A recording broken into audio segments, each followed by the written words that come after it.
हम जहां चांद पर पहुंच गए, यूपीआई से गोलगप्पे खरीद रहे हैं, लेकिन हमारी सरकारी बैंकिंग व्यवस्था 80-90 के दशक से बाहर नहीं आ पा रही है। आप जब किसी सरकारी बैंक में घुसते हैं तो ऐसा लगता है कि 80 या 90 की दशक की किसी इमारत में आ गए हैं, जहां पे दीवारें उखड़ रही होती हैं, पंखा अपनी मर्जी से चलता है और लाइनें रेल टिकट से भी ज्यादा लंबी होती हैं।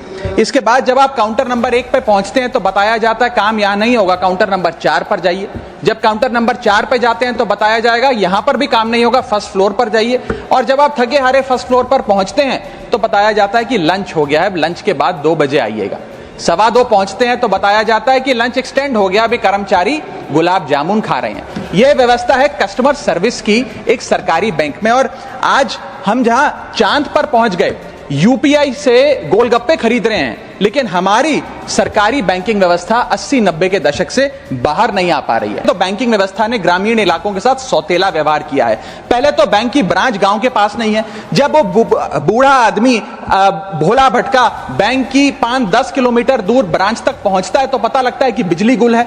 बिजली आ जाती है तो पता लगता है सर्वर डाउन हो गया है। सर्वर भी चल जाता है तो पता लगता है आधार सीडिंग में दिक्कत है, फिंगरप्रिंट मिसमैच हो रहा है या बैंक अकाउंट की मैपिंग ही नहीं हो पा रही है। डॉक्यूमेंटेशन से लेकर कॉम्प्लिकेटेड फॉर्म से लेकर लैंग्वेज के चैलेंजेस तक ग्रामीण इलाकों में लोगों को झेलने पड़ते हैं। और सबसे ज्यादा बैंकिंग फ्रॉड भी गांव के भोले भाले आदमी के साथ होता है। इसी के चलते हमारे गांव का आदमी प्राइवेट निजी साहूकार के पास जाकर लोन लेना बेहतर समझता है, ना कि किसी बैंक के पास जाकर। और जब वे साहूकार के पास जाता है तो ना वहां पेपर वर्क होता है, एक इजियर एक्सेस होता है, फियर ऑफ बैंक और इलिटरेसी नहीं होता। बहुत बार तो मॉर्गेज पे भी कुछ नहीं रखना पड़ता, इसलिए वो साहूकार से ब्याज पे पैसा उठाता है। लेकिन साहूकार उसे मनमानी दाम पर वो ब्याज पर पैसा देता है। 60 से 80% सालाना का इंटरेस्ट रेट चार्ज करता है।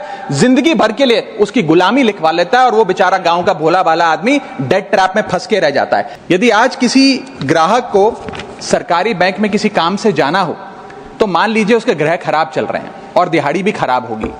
कोई नौकरी पेशा आदमी हो तो ऑफिस से छुट्टी लेनी पड़ती है, कोई स्टूडेंट हो तो प्रैक्टिकल का एग्जाम मिस करना पड़ता है, यहां तक कि साधारण सी पासबुक अपडेट कराने भी जाना हो तो वो भी एक संघर्षशील सफर में तब्दील हो जाता है।